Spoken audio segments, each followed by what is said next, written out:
Hello everyone, শাওনের রান্নাঘরে আপনাদের সবাইকে স্বাগতম।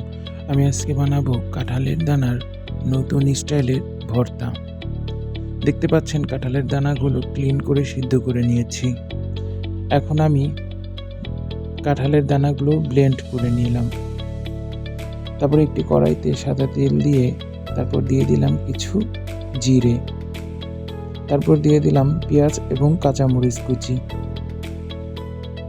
এখন আমি একটু ভাজা ভাজা করে তারপর দিয়ে দিব আমি সরিষার তেল। সরিষার তেল দিয়ে একটু পেঁয়াজটা ভাজা ভাজা করে নিব। তারপর দিয়ে দিলাম স্বাদমতো লবণ। এখন আমি দিয়ে দিলাম কিছু মরিচের গুঁড়ো।